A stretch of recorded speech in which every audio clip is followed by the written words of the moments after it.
गुरु ब्रह्मा गुरुर्विष्णु गुरुर्देव महेश्वर गुरु साक्षात् परम ब्रह्म तस्मै श्री गुरुवे नमः। गंगणपतये सिय राम मैं सब जग जानी करहूं प्रणाम जोरी जुग पानी। कितना आनंद आता है आप सभी को देख करके। भगवान का बास आप लोगों में कितना बढ़िया माहौल, इतना प्रेममय, मधुरमय, भक्तिमय, आनंदित हो उठता हूँ आपको प्रणाम करके। जो मुझे अपार हर्ष की प्राप्ति होती है कि धन्य हो सीताराम। आनंदमय जीवन हो जाता है, राममय हो जाता है। आइए आइए आज मित्र के बारे में चर्चा होगी। गोस्वामी जी ने लिखा है कि जो न मित्र दुख हो ही दुखारी अति नहीं बिलोकत पात गभारी। जो मित्र के दुख में दुखी नहीं हुआ, नैनों से आंसू नहीं बहे, वाणी जो है अविराम होकर के और शरणागत का भाव कि बोलो मित्र क्या चाहिए है। मैं सेवक समेत सुत नारी है, मित्र तुम्हारे लिए सब कुछ है, ये तन मन धन मेरा जो भी है। सच्चा मित्र तो कैसा होता है और मित्र के दुख में जो दुखारी नहीं होता है उनकी क्या गति होती है, देखिए। आइए जरा हम लोग समझने की कोशिश करते हैं। एक गांव में एक बाबू साहब रहते थे।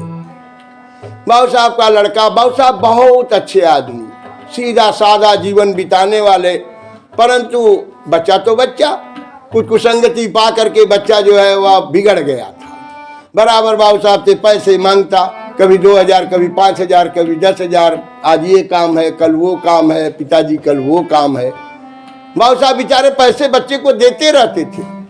एक दिन बाबू साहब ने कहा कि बेटा, अरे मुझे भी 50,000 की जरूरत है। अरे इतने तुम्हारे सारे मित्र हैं। बोले हाँ पापा, बिल्कुल हमारे पास तो बहुत मित्र हैं, काहे को 50,000 की चिंता मत करिए, कल ले आके दे देता हूं।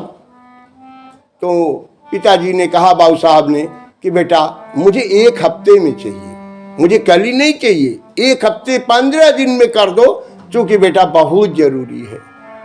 इसके बाद वह लड़का अपने सभी मित्रों से बारी बारी से पैसे मांगा, मगर किसी ने कोई पैसा नहीं दिया। बीत गया 15 दिन। 16वें दिन जब बाबू साहब ने पूछा कि क्यों, बाबू साहब तो जानते ही थे। उन्होंने कहा क्यों बेटा, क्या हुआ? बोले पिताजी पैसा किसी ने नहीं दिया। रात के समय पूछिए, जब भोजन, जब थाली आगे प्रसाद की आई और बाप बेटा दोनों खा रहे थे, तब यह बात बाबू साहब ने पूछा। बज रहा था 10:30। तो जब खाना वाना खा लिए तो बोले बेटा एक काम करो, हमारा इस गांव में एक ही मित्र है, चलिए अपने मित्र से हम मिलने चलते हैं। और ये मत सोच लेना कि हमने उनको कुछ सिखाया पढ़ाया है। चाहे किसी की भी शपथ ले लो बेटा, मैं एकदम सत्य कह रहा हूं कि मुझे किसी का भी शपथ ले सकते हो, मैंने अपने मित्र से कुछ भी नहीं कहा है। चलो चल के देखो मेरा मित्र कैसा है। गए, बाबू साहब के मित्र पंडित जी थे और पंडित जी अपनी प्रभु की भक्ति में लीन। तो जाकर के दरवाजा खटखटाया बाबू साहब ने। पंडित जी दरवाजा नहीं खोले।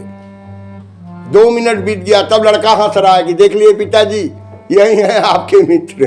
बोले नहीं बेटा, अगर दरवाजा बंद है तो इसका मतलब है कि कुछ बात है, एक बार और खटखटाने दो। जैसे ही वह बाबू साहब ने दरवाजा खटखटाना चाहा, वैसे ही पंडित जी दरवाजा खोले। पंडित जी के काख में एक पोटरी, हाथ में जो है डंडा। बोले मित्र इतनी रात को आवाज दिए हो, बोलो क्या बात है। अगर आपकी समस्या है तभी आए हो मेरे मित्र। अगर धन से समस्या दूर हो सकती है तो झोलरी कांच से निकाल के खोल दिए, पंडितानी का रकम और पंडित जी का जो कमाई हुई दौलत थी वो रख दिया आगे। बोले मित्र अगर इससे आपका समस्या दूर हो सकता है तो यह ले जाओ, अगर लाठी की जरूरत है तो चलो हम साथ चलते हैं। तो जो न मित्र दुख होई दुखारी, अति नहीं बिलोकत पात कभारी। अब वह बच्चा अपने पिताजी के और पंडित जी के पांव में गिर करके बोला कि धन्य हो, ऐसी मित्रता और ऐसा मित्र का पहचान हमने पहली बार देखा। प्रेम से बोलिए राजा रामचंद्र की जय, सीता मैया की जय। नमः पार्वती पतये, हर हर महा।